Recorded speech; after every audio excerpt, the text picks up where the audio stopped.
you know, sometimes you guys write bad articles, and does your editor come in and say, hey, either write this one better or I'm going to fire you, or does he look at what you've done in the past? I mean, it's all the same stuff to me. No, I haven't talked to him. I'll talk to him tomorrow or Wednesday. I haven't made a decision yet. Yeah. All right. That's Mike Zimmer just sort of tap dancing around kicker questions all week after Dan Bailey's performance on Sunday. Phil Mackey, Judd Zulgad, Declan Goff producing, and this is Purple Daily. We appreciate you guys pushing us up close to, I believe it's 12,000 subscribers on our YouTube channel, youtube.com/Purple Daily Podcast. We have opinions on kicking, and we have given them throughout the week, but we figured let's call a guy who's made 361 field goals in the regular season, over 16 years in the NFL, and 6 seasons with the Minnesota Vikings. Ryan Longwell, thanks for jumping in on Purple Daily today, man. Yeah, good to be here. Thanks for having me, guys.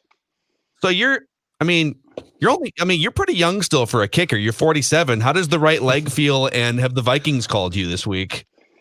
They haven't called. And I will tell you, I could go out and kick great today. Now, when I wake up tomorrow, it may not be the same thing. So I don't know how long I could go as far as consecutive weeks, but I could be pretty good, on one day at least. Just game days, man. Well, Sunday. Exactly. I don't know if 6 days is enough to recover now at age 46, 47, So as the last guy that the Vikings employed as a kicker, who I think the fan base can agree they could count on. Like when you went out to kick, it was not an adventure. I don't think people grabbed their heads. I don't think people started to cry. What is your assessment? And we've certainly talked about this before, but now Bailey's added to the list. What is your assessment of the continuing meltdown of a position that is not really appreciated until the meltdown starts, and then we all say, "Oh my God"? Yeah, I mean, I think you have to look at to me, it's a big picture right now. I mean, I've told you this before, as we've talked over the years. Like, the reason I was brought to Minnesota was there was a, revolving door of kickers coming through, and they blatantly told me, we want to settle the position. Like, we just want calm with the position. And so, for 6 years, we tried to do that. And I think we did it okay. The one thing now, talking about this big picture thing is, I had Cullen and Kluwe my entire time there. I had one long snapper my entire time in Green Bay. And you look at, like, let's talk about like the best of the best around the leagues. Justin Tucker, I think it's hard to argue that he's not the best in the league right now.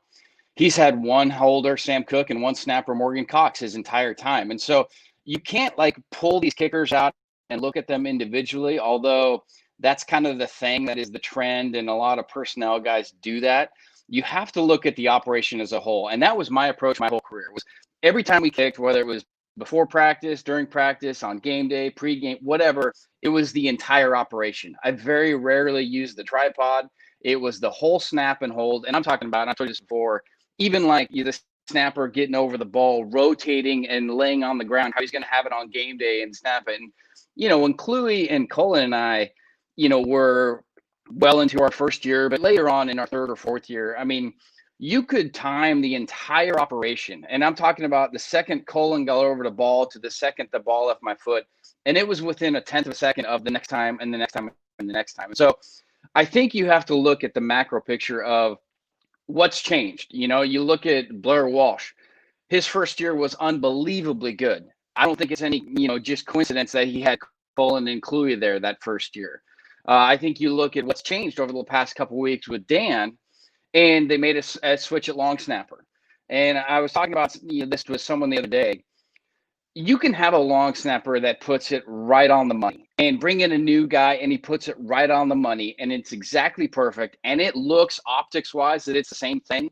And it can be 0.2 of a second slower or 0.2 of a second faster in his operation and his approach. And I'm talking about when Dan nods that he's ready for the ball, or the holder flashes that he's ready for the ball. If it's that much off, it throws off the entire operation and the rhythm. And there's really two kind of kickers in the league. I mean, for the most part, there's the bashers. There's the guys like Matt Prater, a Justin Tucker, a Blair Walsh for that matter, who are swinging for the fences every single time, and that's how they do it. And then there's the rhythm guys. There's guys like I kick, like it's all about the rhythm, like Dan kicks. And Dan is a very rhythmic kicker. It never looks like he's swinging hard, much like I did it. And so therefore, it's not about the power. It's about everything operating in sync and in rhythm. And it's all about the rhythm and the routine. And when you take one thing off, it throws the whole thing, upsets the whole apple cart. And to me, that's what I see. I see one miss equaling two misses because it's just out of rhythm and out of sync. And then it starts to affect, like, psyche and technique. Do you have the willpower to just keep swinging away? But it's the whole operation. It's not just one guy.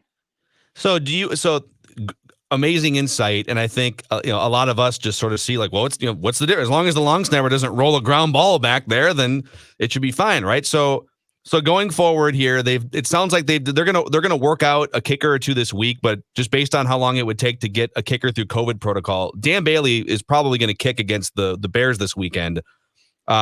Is this fixable to any degree this week? He's a veteran, so I'm sure he's gone through slumps, not like this, but slumps before. Is this fixable this week to where he can have a good game on Sunday, or would you be concerned about Sunday?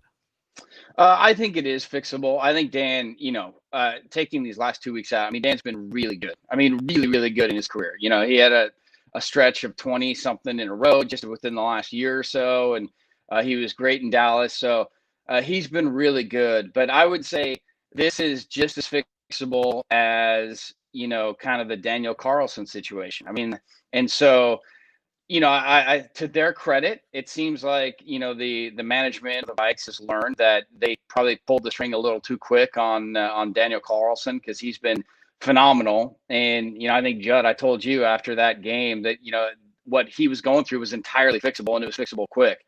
And I kind of feel the same way about Dan. I mean, Dan's a pro.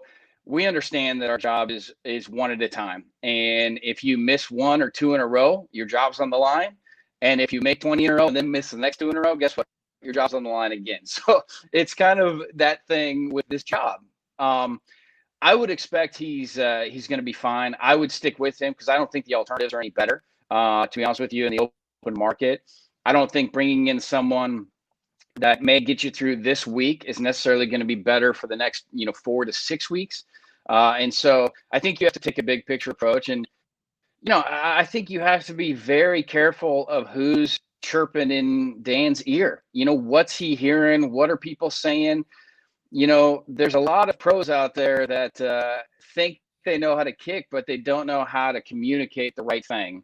And I mean, I've seen it in my career where a coach says something and, you just know that they have no idea what they're talking about. And it's not their fault. Like, there's not many people that understand kicking, but there's a few out there that just have to, kind of bite their tongue and let Dan, kind of work on his rhythm and the routine. And to me, it looks like he's out of sync. I think there's a couple things. I mean, I think he needs to just, if I was talking to him, I'd tell him two things. One is make sure he's aiming where he's aiming, meaning if he thinks he's aiming at that spot, let's double check and make sure you're aiming, because it looks to me like he's a little out of position. And it looks to me like his head position is a little off. So just keep his head a little more over the ball and make sure he's aiming where he's aiming, and he'll swing away and the ball will start tracking true. So if the Vikings were to call you and ask you not to help with Bailey, but from a big picture standpoint of their approach to kickers and the fact that we continue to go down this path, what would you tell them? Because it sounds like what you're saying too was the decision to cutting impacts Bailey. So there has to be a grander plan here. What should the Vikings' grand plan be as far as their handling of the specialist, Ryan? Well, I think you have to take a long-term approach, and the long-term approach includes growing pains. Now, whether that's rolling a couple snaps back, whether that's a couple holds, as we saw Kluwe do, in our first couple games. Because, when I signed with the Vikes, I was told by Coach Ferraro, my special teams coach, on my free agent trip, he said, Kluwe's going to hold for you. And I knew Kluwe had never held before, but my message to Childress and Ferraro was, I got this, give us time. When it clicks, you'll never, ever have to worry about us again. And we were deep into Mankato before it clicked, but once it did, we were great. And so I think you have to understand, that. And then we go out in the first game against the Redskins and Cleary muffs a hold, so it's not like fired, bring in the next guy. You have to understand that there's a bigger picture here, full well knowing that the NFL, you don't have 160 games. So you have, basically 16 one-day tryouts to get into the playoffs, and you have to perform on those days. But I think you have to take a bigger picture approach like the successful teams do. I mean, you look at the run that, the Ravens have had with their kicking game. I mean, is there anybody that questioned whether Justin was going to make that kick from 55 on Monday night? Yeah. I mean, no one. Like no one thought twice about it, But there's a lot of teams where you throw someone out there from 35 and they're like, uh-oh. But that's the situation where they've had the same snapper, the same holder, the same kicker, and they've built that group together. And everybody can swing away when things are going right, but I would argue that if you have a snapper that throws a ground ball or a one hopper back, but that one hopper is in rhythm versus the guy that's throwing strikes, that's brand new, that's throwing it faster or a step slower, I'm telling you, the ground ball is going to be a made field goal, whereas the one that's faster or slower, it may get off squirrely because it's the rhythm, it's the routine of the entire operation. And I think when you pull the holder out, the snapper out, the kicker out, when you look at them as one-offs, that's where the Vikings have gotten into trouble over the years. And that's the one thing, I'll share this with you. We were 2 to 3 weeks into Mankato, maybe our second week in Mankato, my first year with the Vikes. And, we were in field goal drills, maybe 4 of 7, 5 of 7, something like that. I mean, not like we should be making everything. And Chili pulled me aside after the drill and he said, listen, we need confidence in you. The team needs confidence in you. And we need to, turn this corner here. And I told him, I said, listen, we are so close. And I told you in April, when this clicks, it's going to click. This may click tomorrow and it may click next week. I don't know. But when it clicks, we will never, ever have to have this conversation again.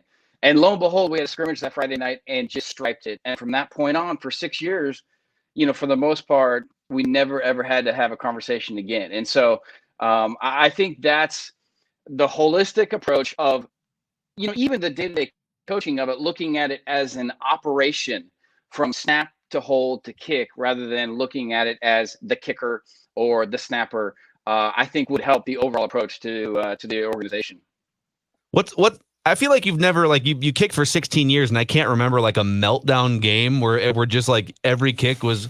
And I just, out of curiosity to prove my theory, I did pull up Pro Football Reference, and you did have one game with the Packers in 2002 at Soldier Field where you did miss 3 field goals in one game, but you made 6 kicks in that game, and you guys won by 2 touchdowns. So what is the worst you remember ever feeling on a football? The ironic thing about that game was that was the Monday night game we played actually in Champaign, Illinois, at the University of Illinois.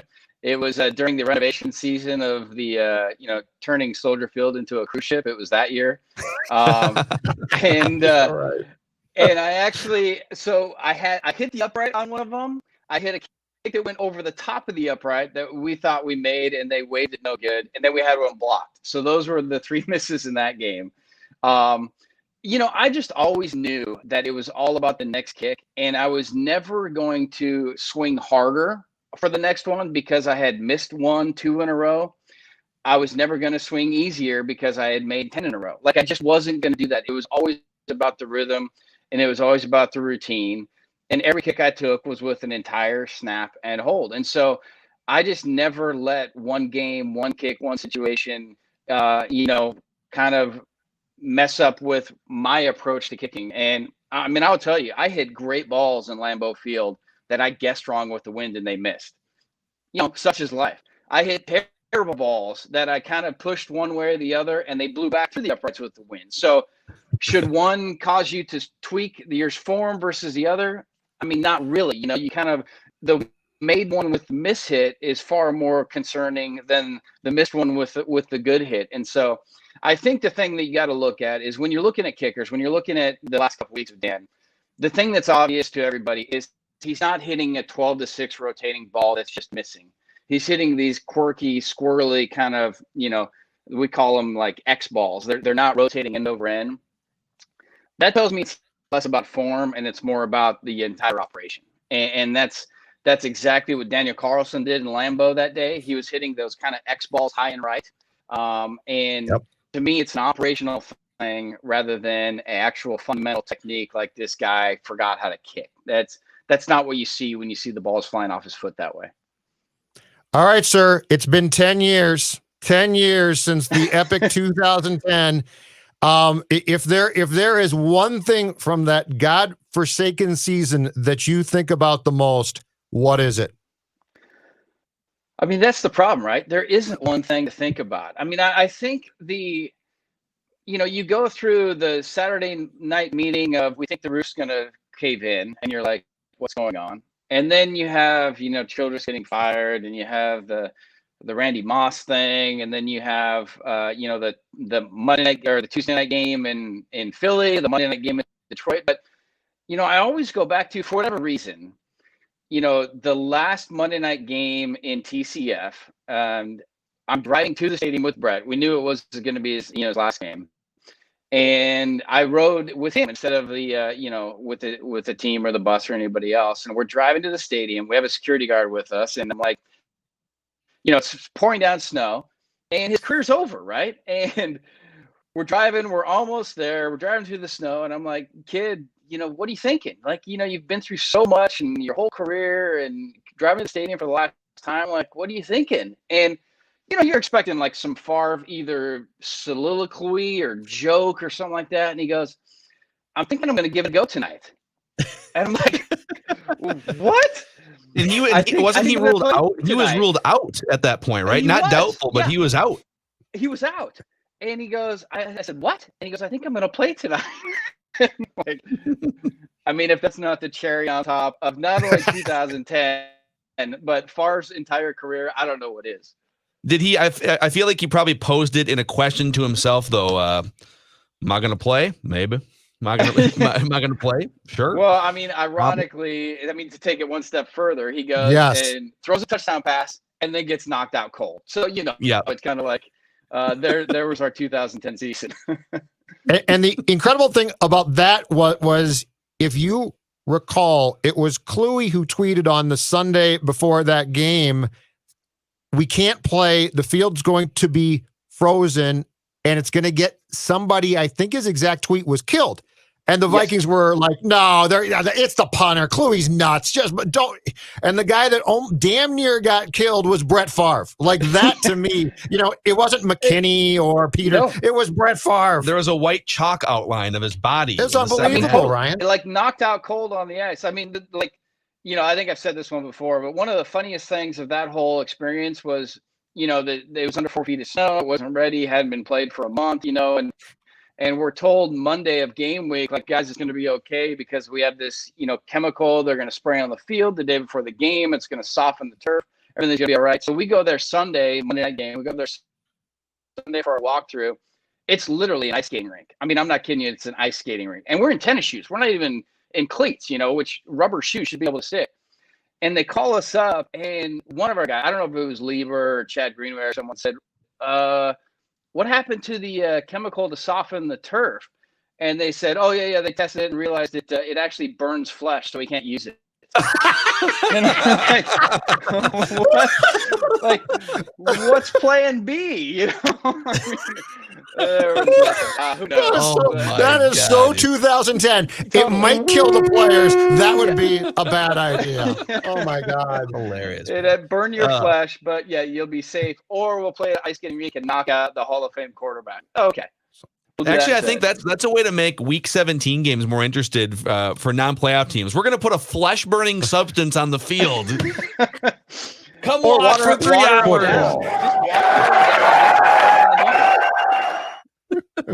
Ryan Longwell, man, we appreciate whenever you come on the show, and we'll do it again sometime soon. All right, thanks for coming on. Thank you, Ryan. Thank you. Take care. All right, that's Ryan Longwell. He's always got great stories when he comes on the show. That's really good stuff. Oh my God, I didn't know the burning flesh part. Well, it's because Chris Kluey was always viewed like that part of it. He was always viewed as like the wacko, right? Who's just the renegade. Yeah. Of course, Chris Kluey has a problem with the field. It's like, no, there's no heating coils. Yeah. Are you guys sure about this? I had forgotten the story about the chemical, though. That's great. We found out amazing. we found out it would kill you basically, but so we're not going to do that one. And you guys are working on, just for the Purple Daily audience here, between Christmas and New Year's, we're going to release a multi-part series. You, Brian Murphy, who covered that season for the Pioneer Press. Yep. You're welcoming in guest Chad Greenway joined. Yeah. And it'll be a deep dive into just the debacle, the interesting, like every word you can think of that 2010 Vikings season, the 10-year anniversary. And so Chad, look for that on the feed. Chad shares some things about Randy Moss and Percy Harvin that I had never heard before. So there's some intriguing stuff, even 10 years after the fact, that I don't think has been discussed or revealed. Interesting. Yeah, some really behind the scenes stuff. I haven't heard any of it. It's really cool. Yeah, so that'll drop on Purple Daily Podcast and YouTube between Christmas and New Year's. Before we get to our pigskin pecking order, and by the way, we normally do our State of Kirk Cousins on Wednesdays. We're going to do that on Thursday this week because Ryan was able to join us. I know there was some choppy audio in there, and so we were kind of debating, like, should we cut this short as we're going through? But it was so good, and his insight is so amazing. Hopefully you made it through some of the choppy audio there. Did he say anything that made you feel better about the idea of Dan Bailey kicking again on Sunday in a playoff race? No, but it's not. He did not, but I don't blame Bailey now. Yeah, he basically his said timetable's exactly right. Yeah. The decision to change the long snapper is basically what he's saying could throw off the operation. I really do believe that one really that it's an important shortcoming that the Vikings have is I don't think they appreciate the kicking game at all as far as the nuance to it. No, and I think that's his point. Mike Zimmer, and Mike Zimmer is not the only one making these decisions. And by the way, Austin Cutting, he had some injury issues and had a couple bad snaps. And he had the bad right? PAT snap that rolled. Yeah. I think that when he rolled that ball back in Chicago, I think that's what cost him his job at Soldier Field. Yep. And so what happens in those situations is I think Mike Zimmer's instinct is to do what he would do with any other player on the field, right? You make a dumb move as a cornerback, Chris Boyd, Chris Jones gets your snaps onto the next guy until you prove yourself like a Harrison Smith or something. Yep. And with specialists, it's hard for us to process just the nuance of it, but they're golfers, man. Like it literally is no different. I mean, Declan and I golf on a regular basis, not well, but 95, sometimes hundreds. But even like us not really being great golfers, you can kind of like if you get a new set of clubs or if your swing's a little bit off, your rhythm gets thrown off. And so if a snap is off, if a hold is off, the timing is off, I can see how. And then by the way, all of that, ultimately the only person that gets blamed is the kicker because he's the one that's kicking the ball. I can't tell you how much, like, mentally too, not to go Declan Daily here on Purple Daily with golf, but this last round I played right before the end of the year, the attendant got upset at me and my buddy because we were literally 3 minutes late for our start on a full golf course. So he parades into us that we're 3 minutes late. It's not good etiquette. And not good you're supposed to be early. Yeah, you got to be there on time. And then we were with another pair, so we were like, you guys came in TF, you have to go meet them at the green. And we were like, okay, we were being okay, we're sorry we're late, no fault. But this guy is such a bleep hole to us that for the next 7 holes, that's all in my head. And I couldn't focus, and it was the most terrible round of golf I think I've ever played. Yeah, dude, kickers are golfers. They're the same thing. And kickers are golfers. Zimmer's yelling at Bailey, and Bailey's not playing well. It makes sense. Well, and if the guy if the guy who comes in to snaps differently, like the timing's off there, it's an interesting path to go down from a guy who was very successful and did it, compared to our thought, which is, why does Dan Bailey just now suck? Yeah, that nuance was really helpful. But you know what? If you're a football guy, right? Football-y McFootball guy, that's going to be the last thing that you appreciate. Football. Because to Phil's point, you're right. It's a game where guys are hitting and sweating and grunting and groaning, and I'm replacing guys, and this chess piece comes out. It's a macho. And now I got to worry about, and this is why I'm telling you, I think that the two positions that are the bane of Mike Zimmer's existence are quarterback and kicker. Because they're both sort of psychological, you got to be careful here. You got to do this. And I think it's why he loves the run game. Well, because what's the run game? I hand the football to the guy and he just bowls people. Yeah, he doesn't. Quarterbacks and kickers can sort of go rogue and alter the game negatively, but they can also impact the game positively if you empower them and structure things the right way. But he views them as potential hindrances to his defensive and ground control game, right? Exactly. And instead of watering those positions and they're very different positions, watering them in a way that gets the most out of them, he gets really impatient when they make mistakes. Not that he doesn't get impatient with like the cornerback making a mistake, but he he's more thinks he can comfortable fix with that. Yeah, it's so true. He thinks he can fix. Mike does not garden. No, So like what you're saying, he's not a gardener. thumb. He's not a gardener. Not a green thumb. He just basically plants it and expects it to grow. Meat and potatoes type of guy. Yep. Let's do a pigskin pecking order here, boys, to wrap this episode of Purple Daily. Football. Fire up that music. The 10 best teams As Randy would say. in the NFL. Let's do this. Let's do it. Want to do it? Are we gonna do this thing? All right, Judd, who are your 10 best teams in the NFL? By the way, powered by Corona Hard Seltzer, spiked, sparkling water, the pigskin pecking. This has now become slurp. This has now become great fun because it's just a hodgepodge. It's just a complete mess. Like until I get to one or two, it's just a mess. You say it's a mess. I actually think It's there's a a lot mess. of fun teams in the NFL this Oh, year. yeah, no, but I'm just saying, like, it can change radically from week to week to week. Mm-hmm. Number 10, they beat the Raiders 44-27, so they stay where they were last week, though. The Indianapolis Colts at 9-4. Yeah. Number 9, I dropped them 2 places, but I didn't drop them out. The Cleveland Browns. That game was so much fun. Mm-hmm. And I'm still not buying into Baltimore. And Cleveland was 7 in my pigskin pecking order last week. They're 9 now, but they're not out yet. Moving up 1 spot, they decimated the Jets, and it's the Jets. But Seattle is now 8. That was a get-right game for sure. They moved up 1 spot, but the Seattle Russell Wilsons are 8 in my pigskin pecking order. Number 7, going up 1 spot as well, the Titans, who beat the Jaguars 31-10, which was not hard, but they are also my 4th consecutive team at 9-4. Dropping 2 more spots. They were number 2 for a long time, and that's a weird team. Declan likes them. I'm not quite as high on them. The Pittsburgh Steelers, 11-2. They were 4th last week. They're now 6th. They lose 26-15 to the Buffalo Bills. My top 5. The Green Bay Packers at 10-3 or 5. They beat Detroit, again, a bad team, but they clinched the division on Sunday, so the Packers are 5. They're 9-4, but I'm actually going to take a chance here and move them up from 6-4 because I think that they're really, really damn good as long as the quarterback plays well. The Los Angeles Rams, Jared Goff. So their record is not fantastic. They do lead their division, but I put the Rams at 9-4, 4th. My top 3 teams. The Saints fall 1 spot after a surprise loss to the Eagles, 24-21. They are 10-3, but I dropped them 1 spot, and that is because I move up to my 2nd spot. Also 10-3. They beat the Steelers. That's right. The Buffalo Stephon Diggs the Buffalo Bills are 10-3. Brother, your team, huh? They are 2nd. Well, no, I can't claim There's them. someone else's team? I can't claim them, but they are impressive. I like them, and you know what? It's a solid squad, the Buffalo Bills.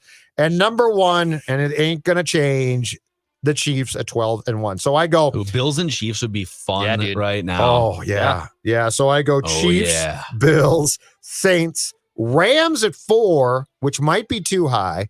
Packers at 5, Steelers, Titans, Seattle Seahawks, Cleveland Browns, Indianapolis Colts. We should do a football porn segment, just every single week going down. Can you all guys these fun matchups? Can you guys imagine the gloriousness of the uniform matchup? Chiefs and Bills, red against the blue. Yeah, I'm here for it, dude. Well, I mean, that's football porn. Red on red. What if they they could wear what they wore on Sunday, right? Yeah. But what about if the Bills went with the blue and the Chiefs went with the red? What if the Packers and the Seahawks played and you had 2 Hall of Fame quarterbacks going at it in the NFC Championship game with questionable defenses? Oh, yeah. Yeah, you like that? Oh, yeah. Give me that fuchsia. Give me some more of that fuchsia. What's fuchsia? Seattle's colors. Oh, okay. Is it? Or they I were thought green fuchsia. and blue. I thought they were fuchsia. Fuchsia's a red. Isn't fuchsia like a purple? Yeah. I might be wrong. It sounded good. But yeah. Just let me roll with it, you jerks. let me roll with my assessment here, Yeah, okay? it's pink. It's like a pink purple. Yeah, I'm very Bravo-like. Not even close to I'm very green. Bravo-like. Fuchsia. You know, for you guys to stand in the way of my fuchsia comment is really upsetting. Fuchsia. All right, here's my pigskin pecking order. Oh God. Okay, I have a hard time.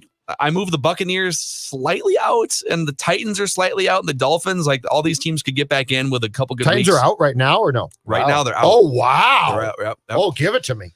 Yep, and I don't feel great about it, but I got the Colts number 10. I think the Colts are maybe the most underrated team in the NFL. I think the Colts can give most teams, if not all, trouble. Yeah. And if Phillip Rivers is right arm, you heat him up with some Ben Gay for a couple hours, I think he can still do some damage. I got the Browns at 9. The Browns, the funny thing about the Browns is their offense is absurd without Odell Beckham Jr., and their defense is the question mark. They can't.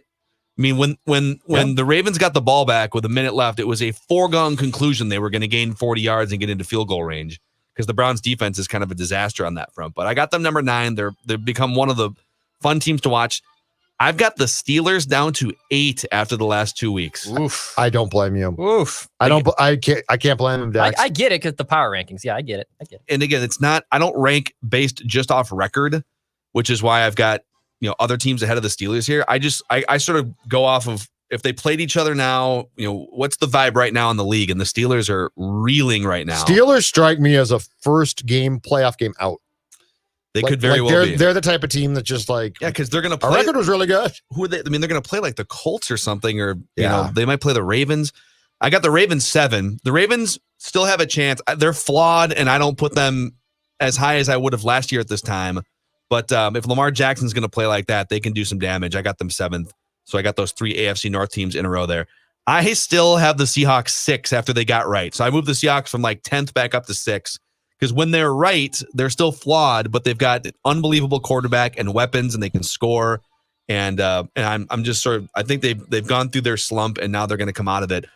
I dropped the Saints to 5 because of the question mark on Drew Brees' flak jacket. Like, if he's not going to play this weekend, and he broke like 9 ribs or something, the Saints without Drew Brees are not one of the 3 or 4 best teams in the NFL. And if it's Drew Brees kind of coming back in week 16, like I just don't know about that team if he doesn't come back. So I've dropped them to 5. Mm-hmm. I got the Packers 4. Aaron Rodgers, probably the MVP of the league right now. Yep. Rams at 3, one of the most complete interesting. nondescript teams, but they are great defensively. And if Jared Goff doesn't throw game-changing interceptions, they can beat anybody in the league. That's exactly right.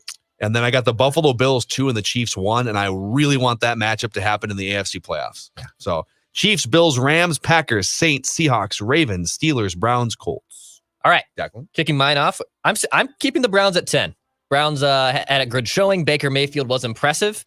I think the Browns, although they are a sieve defensively, like if the Browns are going to win a game, it's going to be 42 to 35. They are not going to win a game 17-10. They're not going to win a game 14-10. It's going to be an absolute shootout, which is fun. It's with 2020. Andrew Sendejo plays for them, right? Yes. Like as long as Sendejo is playing for you, you're just not good. Kevin Stefanski needs a Harrison Smith and an Eric Kendricks, and then honestly, that team could be one of the most complete teams in football. I like it. But the Browns are 10. I have the Ravens 9. I think what Lamar Jackson was able to do using maybe a bidet between the 3rd and 4th quarter. I think this is a team, if they're going to get healthy right and Lamar's back and they get all these guys off their COVID list, this is a team you probably don't want to sleep on, and then they can still make a run. They were probably perceived to be like one of the best teams to upset the Kansas City Chiefs. However, I still think I've liked what they've done. They had an impressive win, so they're 9 for me. At number 8 is the Seahawks. Russell Wilson is obviously a very talented QB, but that Seahawks team I think is very flawed, and he's holding them up. I have the Titans 7 for right now. I would like to move them up a little bit more, but I think they're the most well-rounded football team and one of the best coach teams in the NFL. I have the Saints 6. If Drew Brees is indeed out, I know, and this defense is legit, I have trepidations about what New Orleans can do. Mm-hmm. So they're number 6 for me. I have the Rams at 5. If you were to ask me, who is more likely right now to move on, I think it's the Rams over the Saints, just because even though Jared Goff, it can be flawed, I trust Sean McVay and Jared Goff more than I do Sean Payton with gadget quarterback and/or Jameis Winston, who hasn't yet to play like a meaningless snap in football this year. So I have the Rams 5. I still have the Steelers 4.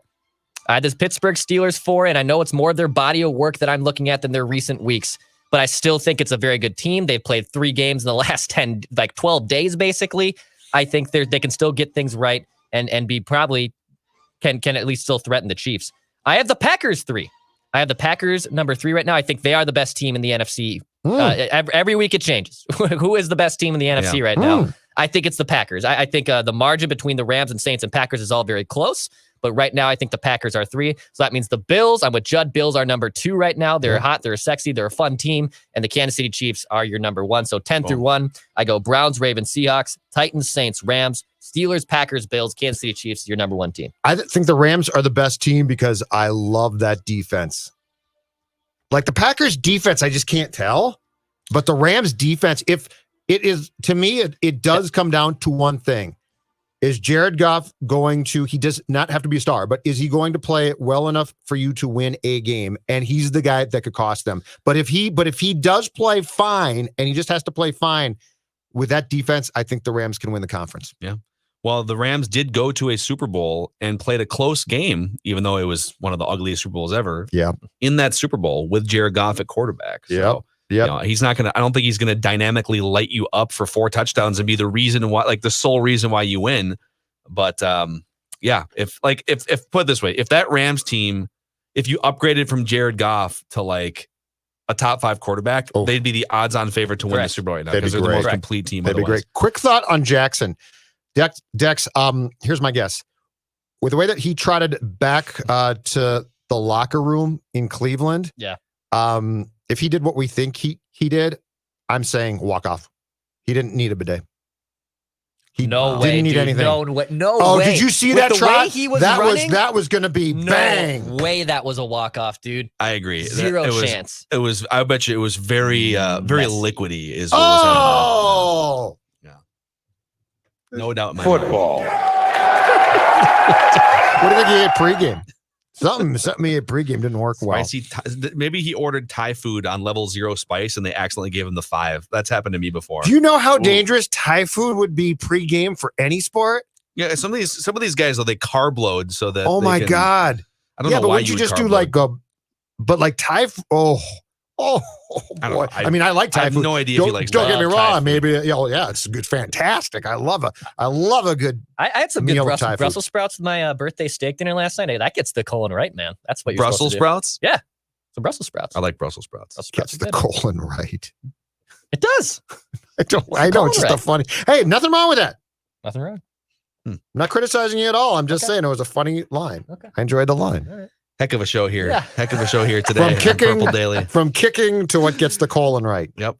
We really cover it's all about nuance. Wall to wall here on Purple Daily. Purple Daily. It's all about the nuance. Thanks for hanging out with us, and be sure to subscribe to our YouTube channel, youtube.com/Purple Daily Podcast. And we'll see you. We'll do a State of Kirk Cousins tomorrow on the show.